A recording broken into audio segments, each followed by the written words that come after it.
Well, hello, and welcome to the June 2017 Northwest Market Update. Great to have you here. If this is your first time watching one of my videos, well, welcome.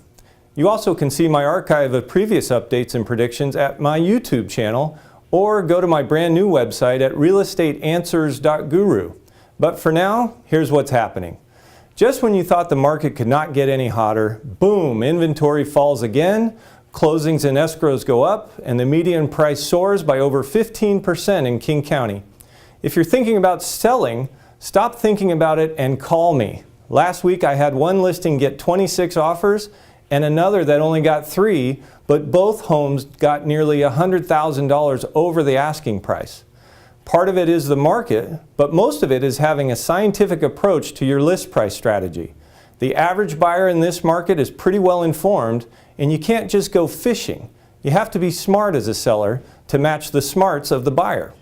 So here are the hard facts. 13,497 new listings went on the market in May. That's an increase over April of 2,849 homes, an increase of nearly 27%. 12,607 homes went under contract, and 9,180 went under contract just in the 4 counties that make up the Seattle MSA, King, Pierce, Snohomish, and Kitsap. Speaking of Kitsap, they had an increase of 8.4% compared to a year ago, while King County fell 2.6% due to a lack of inventory. Speaking of which, the entire MLS only has 1.37 months of inventory, but King County is almost half of that at 0.76 months, or 3 weeks is another way to think about it. So what does all of this mean to you, and what does it mean for the balance of the summer? It means that it's a great time to buy. Rates went down again, but if you're a buyer, you have to be ready. Have your financing in place, not just a pre-qual, but a full-blown pre-approval. If you haven't provided your pay stubs, W-2s, tax returns, and bank statements, then all you have is a pre-qual, and sellers are smart enough to know that a pre-qual is hardly worth the paper it's written on. Don't put yourself and your broker in a position to get your offer passed over because you didn't take the time to get fully pre-approved. Remember, the difference is a pre-qual means they've only looked at your credit. A pre-approval means they have underwritten everything about you, and the only thing left to review is the house itself via the appraisal and the title report.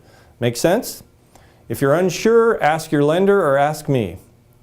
Also, make sure you work with a savvy broker.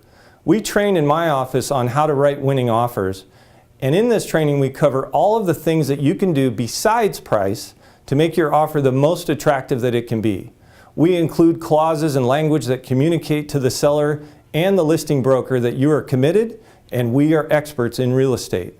That emboldens the seller and makes them want to work with us because the closing is practically a certainty. They want to work with people that are most likely to close. Get it? I get asked a lot by our buyer's agents, should we waive this contingency or that one? Should we make the earnest money non-refundable, and so on?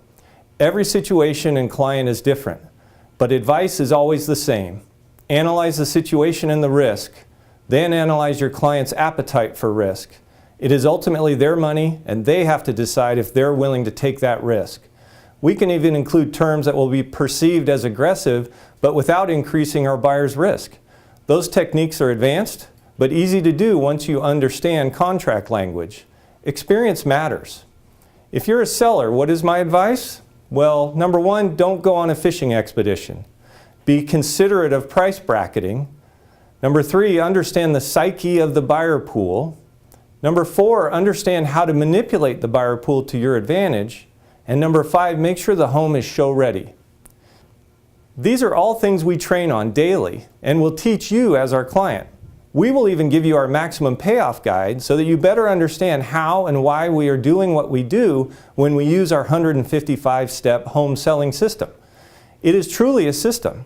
I don't just put a sign in the yard and put the home on the MLS. That's not a strategy. Yet that is what the average broker does. And that is why last year the average broker only sold 3.94 homes in a year. Again, experience matters. If you want to learn about exactly what to do to get your home ready for sale, and more importantly, what not to do, then just go to my website, realestateanswers.guru, and request a free copy of my book, What Every Person Needs to Know About Selling a House. If you're thinking about buying, you can also go there to get priority access to homes before we put them on the MLS or the internet. You can also find me on Facebook, follow me on Twitter at @EdLaineAgent, or on Instagram at Mr. Ed Laine. This is Ed Laine signing off, so make it a great day.